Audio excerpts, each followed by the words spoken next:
భద్రాద్రి యాదాద్రి విద్యుత్ ప్లాంట్ల నిర్మాణం ఛత్తీస్గఢ్ విద్యుత్ కొనుగోళ్లపైన ఎల్ నరసింహారెడ్డి విచారణ కమిషన్ కొనసాగుతోంది. విచారణ కమిషన్ తో టీజేఎస్ అధ్యక్షుడు కోదండరాం భేటీ అయ్యారు.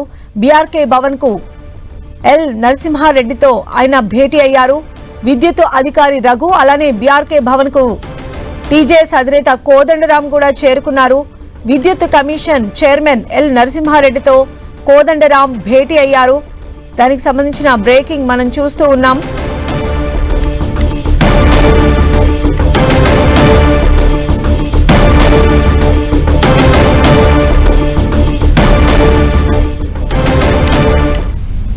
సో మరిన్ని అప్డేట్స్ మా ప్రతినిధి ప్రతాప్ అడిగి తెలుసుకుందాం. ప్రతాప్,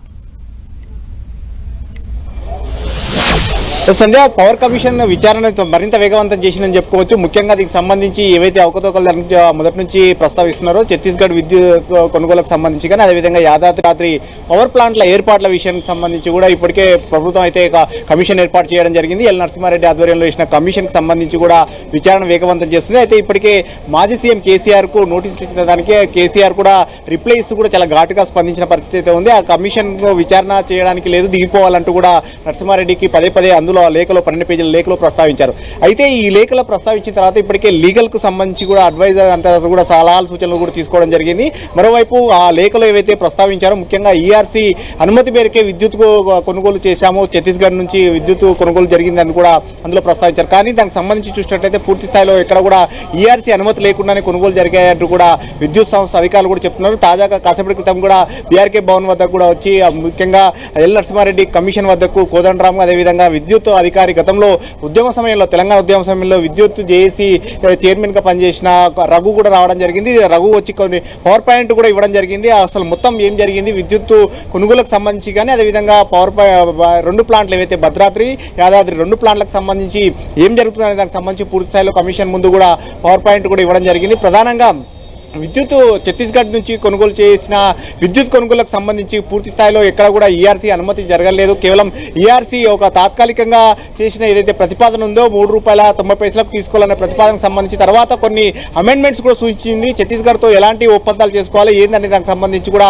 అమెండ్మెంట్స్ చూపించిన తర్వాత పూర్తి స్థాయిలో అనుమతిస్తామని చెప్పేసి గతంలో ఈఆర్సీ చెప్పింది. కానీ అలాంటి అమెండ్మెంట్స్ ఎక్కడ కూడా చేయకుండానే దీన్ని ఎంఓయూ కుదుర్చుకుంది. దీనివల్ల పెద్ద ఎత్తున తెలంగాణకు నష్టం జరిగిందంటూ కూడా కాసేపటి క్రితం మీడియాతో కూడా మాట్లాడడం జరిగింది. దీనికి సంబంధించి కూడా పవర్ పాయింట్ ప్రజెంటేషన్ కూడా ఇచ్చామని కూడా చెప్తున్నారు. అయితే ఇక్కడ కూడా కేసీఆర్ అందులోకి లేఖలో పేర్కొన్నట్టుగా ఈఆర్సీ ఎక్కడ కూడా అనుమతి ఇవ్వలేదు దీనికి సంబంధించి కూడా అందులో పేర్కొనడం జరిగింది. మరోవైపు ఏదైతే ప్లాంట్లు ఏవైతే ఉన్నాయో భద్రాద్రి యాదాద్రి ప్లాంట్లకు సంబంధించి అంశానికి సంబంధించి కూడా చాలా క్లియర్గా చెప్పడం జరిగిందంటూ కూడా విద్యుత్ అధికారి రఘు చెప్పడం జరిగింది. ముఖ్యంగా ఏదైతే భద్రాద్రి ప్లాంట్లు అయితే ఉందో దానికి సంబంధించి సబ్ క్రిటికల్ టెక్నాలజీ వాడడానికి ఎందుకు అలాంటి టెక్నాలజీ వాడిందో దానికి సంబంధించి బిహెచ్ఈఎల్ ప్రభుత్వ రంగ సంస్థనే కాబట్టి దాంతో ఏం ఒప్పందం జరిగిందనే దానికి సంబంధించి కూడా కులంకషంగా మీడియాతో కూడా వివరించే ప్రయత్నం చేశారు. దానికి సంబంధించి కూడా వాస్తవానికి 2010లో ఏర్పాటు చేయాల్సిన టెక్నాలజీకి సంబంధించిన మిషన్లు వాటి నుంచి ఆ కంపెనీలకు సంబంధించిన తేడా జరగడంతో దాన్ని పూర్తిగా నిర్వీర్యం అంటే పక్కన పెట్టిన వాటిని ఆలాప్సడలుగా కూడా మళ్ళీ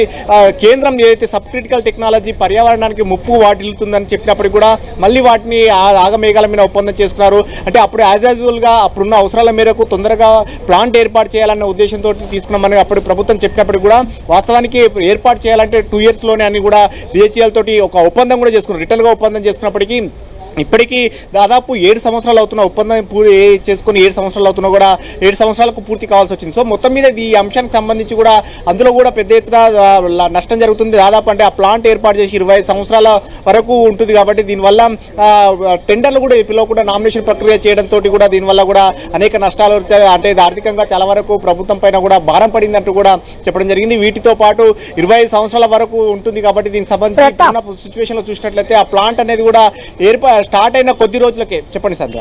ప్రతాప్, అయితే ఈ భేటీ ఎంతవరకు కొనసాగే అవకాశం ఉంది? ఇప్పుడు కేసీఆర్ లేఖ విడుదల చేసి అందులో మెన్షన్ చేసినటువంటి పాయింట్లకు సంబంధించి వీళ్ళు ఎలాంటి రిటర్న్ లేఖని కానీ లేదా నెక్స్ట్ ప్రొసీడింగ్స్ ఎలా ఉండబోతున్నాయి అనుకోవాలి?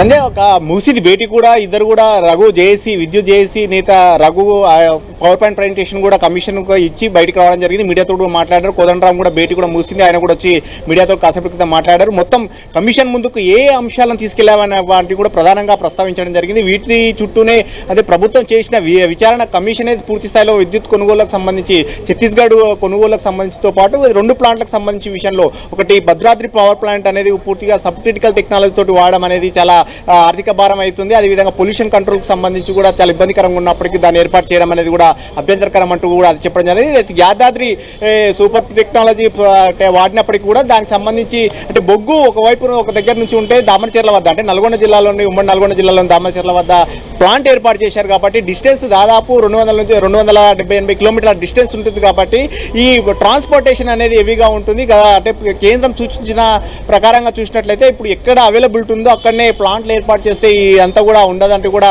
చెప్పడం జరిగింది. అయితే ప్రజెంట్ అంటే కేసీఆర్ లేఖలో ప్రస్తావించిన అంశాలు అయితే గతంలో అంటే ఏపీలో ఏర్పాటు చేసిన ప్లాంట్ల అంశాన్ని ప్రస్తావించారు కాబట్టి అదే అంశాన్ని కూడా రఘు కూడా ప్రస్తావిస్తూ కూడా చెప్పడం జరిగింది. అయితే తెలంగాణ ఉద్యమం అంతా కూడా దీని చుట్టూనే జరిగింది. బొగ్గు ఒక చోట ఉంటే ప్లాంట్లు ఒక చోట ఉన్నాయి కాబట్టి అలాంటి పరిస్థితి రాకూడదు, బొగ్గున్న దగ్గరనే ప్లాంట్లను ఏర్పాటు చేయాలని చెప్పేసి అప్పుడు ఉద్యమం చేశాం. కానీ రాష్ట్రం వచ్చిన తర్వాత కూడా మళ్ళీ అలాంటి తప్పిదమే జరిగింది. దాదాపు 270-80 కిలోమీటర్ల దూరానికి తీసుకెళ్లి ప్లాంట్ల యాదాద్రి దగ్గర తీసుకెళ్లడం, బొగ్గు అనేది ట్రాన్స్పోర్టేషన్ హెవీగా ఉంటుందనేది కూడా అంశాన్ని పేర్కొంటున్నారు. అదేవిధంగా భద్రాద్రి ప్లాంట్ అనేది పూర్తిగా గోదావరి ఒడ్డున ఏర్పాటు చేశారు. అది కనుక పోలవరం కనుక ప్రాజెక్ట్ కనుక కంప్లీట్గా పూర్తి అయితే మాత్రం పూర్తిగా భద్రాద్రి పవర్ ప్లాంట్ కూడా మునిపోయే ప్రమాదం ఉంటుంది కాబట్టి అది కూడా అంటే ఎక్కువగా రోజులు మనన ఉండే అవకాశం ఉండదు కాబట్టి ఇలాంటి పరిస్థితులు అన్నింటినీ కూడా అంచనా వేయకుండా ఆగమేఘాలం ఇలా చేయడం వల్ల ప్రభుత్వానికి నష్టం జరిగిందనే అంశాన్ని కూడా కమిషన్ దృష్టి తీసుకెళ్లారు కాబట్టి కమిషన్ నెక్స్ట్ దీనిపైన ఏ విధంగా దృష్టి ముందుకు తీసుకెళ్తుంది అది కూడా చూడాల్సి ఉంటుంది సంధ్య.